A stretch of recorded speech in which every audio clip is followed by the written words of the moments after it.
Fala aí, aqui é o Eduardo do Responde Aí e hoje vamos resolver um exercício sobre força, energia potencial e deslocamento. Então vamos ao enunciado. Bom, o enunciado diz o seguinte: uma única força conservativa atua em uma partícula paralela ao eixo horizontal OX, ok?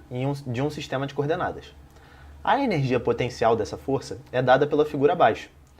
Qual opção representa corretamente os vetores direção, intensidade e sentido das forças que atuam sobre a partícula nos pontos A e B, respectivamente, sendo as opções essas daqui, certo?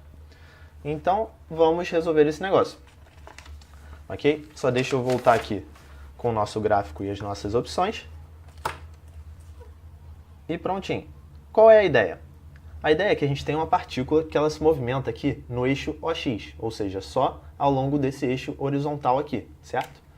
Então, além disso, esse é o gráfico da energia potencial da partícula ao longo do deslocamento.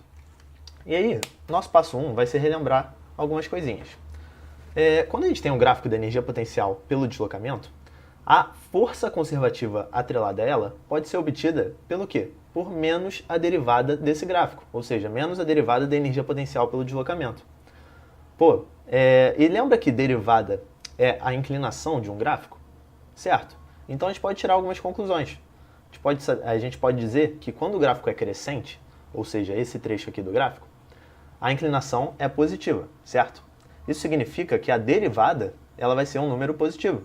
Ou seja, a gente tem que a força é negativa, porque é menos um positivo. Ok? Então, da mesma maneira, se o gráfico for decrescente, ou seja, esse trecho daqui, a inclinação vai ser negativa, então a força vai ser menos com menos e vai ser uma força positiva. Ok? E além disso, a derivada ela mede a inclinação, ou seja, quanto mais inclinado um gráfico tiver, tanto para cima quanto para baixo, maior em módulo vai ser essa derivada. Ou seja, o módulo da força ele vai ser maior quanto mais inclinado o gráfico tiver, certo? Então, com esses 3 pontos, a gente já pode resolver a nossa questão, ok? Nosso passo 2 vai ser escrever quem são esses vetores. Então, vamos lá. Bom, no ponto A, a gente tem que a inclinação do nosso gráfico, ela é assim, certo? Ela é negativa e bem íngreme.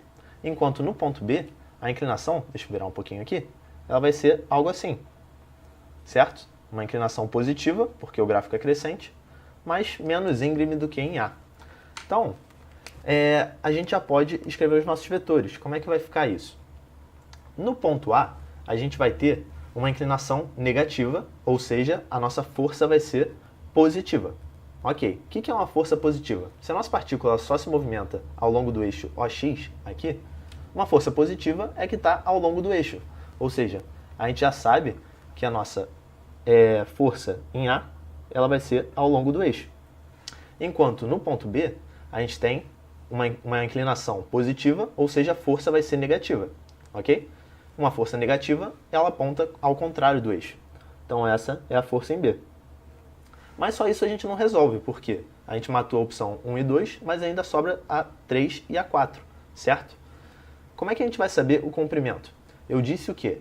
Que quanto mais íngreme o gráfico tiver, mais inclinado, maior vai ser a força em módulo, certo? Porque a derivada em módulo ela vai ser maior. Então, aqui no ponto A, a gente tem um gráfico muito mais íngreme do que em B. Isso significa que o tamanho do vetor, ou seja, o módulo do vetor em A, ele vai ser muito maior, a setinha vai ser muito mais comprida do que a setinha em B. E é isso mesmo que a gente faz a gente resolver a questão. A gente tem que a setinha em A, ela vai ser longa, enquanto a setinha em B, ela vai ser menos longa, ok? Então, sobra pra gente a opção do diagrama 3. E essa é a nossa resposta, beleza? Esse vídeo te ajudou? Responde aí!